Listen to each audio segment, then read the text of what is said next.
Ha ha! Hey guys, it's me, Philosopher Fox, the vixen who'd still vote for Nixon, and welcome to my den.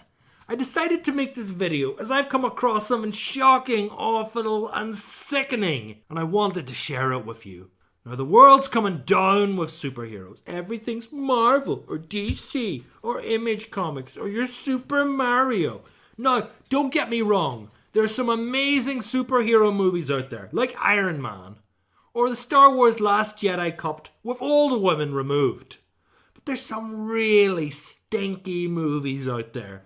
Last night I watched this movie called Gone Girl, and it was an awful superhero movie. It's just this Gone Girl, and she uses her powers to disappear. Then you have the liberal media acting like cucks towards Batman.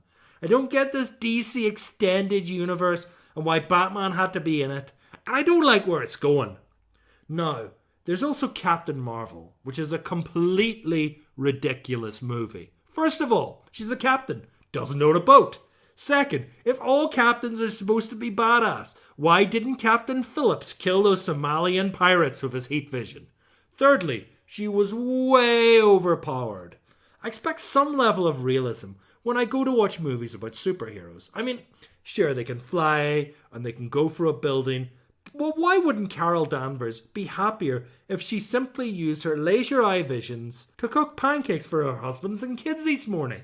It's simple biology, and it pisses me off that people cannot just understand this person with crazy godlike powers should act in a realistic, average way. It sets such a bad example for the youth. Young girls should want to settle down and not be captains. I mean, ever since they let women into submarines, the Navy's gone downhill. But the thing that annoys me most about Captain Marvel, quote unquote, is she stole the name Captain from a much more famous superhero. As you all know, Captain Quencher was a superhero invented by the company Dale Farm to try and sell ice cream from the early 1970s. He was a leader of a group of characters, each representing their own flavour. But Captain Quencher, by far the best character. The captain was widely admired by young people who saw his manly physique, his chiseled muscles, his bulging jaw, his general mystique, and the orangey goodness on the ice pop beneath. Now you're probably wondering why I'm not showing you a picture of the bear of a man that you all know and remember. But if you Google Captain Quencher, you find nothing. Nothing under Google Images, nothing under Bing, nothing under Lycos. If you get a picture and you look up Captain Quencher, you'll just find a gang of his friends with him sadly removed from everywhere on the internet. No record exists. He's been entirely replaced by this orange cock. In 2006, the much beloved fan favourite was replaced and emasculated by this orange with devilish intent. Now you may ask, why would they do this? Why would they take a role model of manliness so they could corrupt youngsters into taking on foreign and strange values? People who would be guided by the many things the captain represented, such as righteousness, chastity, and anti-scurvy, were quickly corrupted. Look at this orange. Look at him. His name is Suki. Who does he help? No one. What does he represent? Nothing. Who wants him? No one. But they're laughing at you. He's laughing at you while the country goes to the dogs. He's laughing at the fact divorce rates are at an all-time high. He's laughing at gamers being discriminated by the media. Everything's shit. And Cuck Rogers here is taking away our shining light. So they deplatformed the captain. They took a hero away from his base and they left him to scatter, tossed and blown in the wind. Like a Stalinist purge, they removed him from history. They removed all pictures, so he's a persona non grata by this regime of freaks. And he's just simply gone. Then Dale Farm produced the largest insult. They let one picture of him be seen. They put this on their Instagram and they released this picture.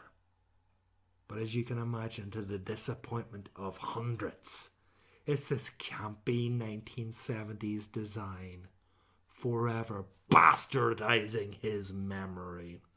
They cooked out other characters too, such as Mr. Frosty, the second most popular character, as Quencher's chilled out comedy sidekick. He was a cool vanilla ice flavour, but at the same time Quencher was banished, he was completely humiliated by giving him a female character who pushed him from the forefront into the background to steal his fame.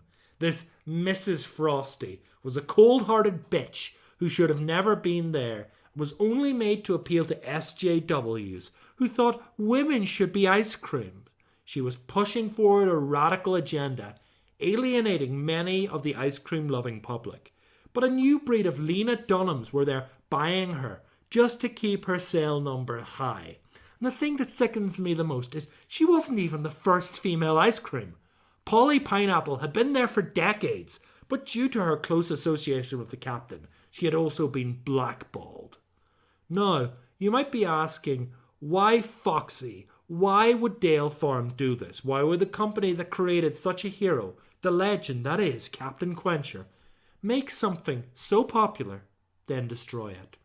Well, it was due to the influence of this man, George Soros. Soros, as we know, hates all that is good and fair in the world. He wants to create a people-run fascist dictatorship of communism, which is to be controlled by wealthy businessmen. He knew the captain's influence was working against his warped world view.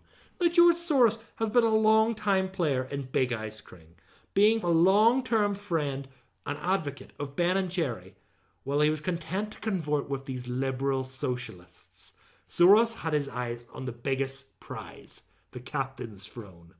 Using the foot-and-mouth crisis of 2001, which devastated the dairy industry, Soros used his influence to gain hold of Dale Farm and buy them outright by 2006. The next day, the captain was cancelled. Now, there's no proof George Soros owns Dale Farm, but as we can clearly see, users on 4chan leaked documents proving this. Even the George Soros Open Society Foundation's logo is there just to mock us. As you can clearly see, it's raspberry ripple ice cream, just to make a laughing joke of us. Ha ha, goodbye captain, here's some raspberry ripple. It's a clear dig at his past crimes. And speaking of raspberries, in 2018, Dale Farm leaked to the press an old flavour would be returning. Many people expected, due to the loss of profits since the captain's exit, he had finally come back by grand demand. But sadly, the returning flavour was Raspberry Rocker, a flash-in-the-pan character from the early 2000s who only briefly survived. They had brought him back to mock us for what we had lost. Because who likes raspberry ice cream? Only the French and perverts. Now, this is the end of my story. If you like my channel, why don't you give us a like, a subscribe, click the bell icon, leave us a comment, subscribe to our Patreon, then leave us a positive review on iTunes. Okay guys, I'll talk to you later. Bye!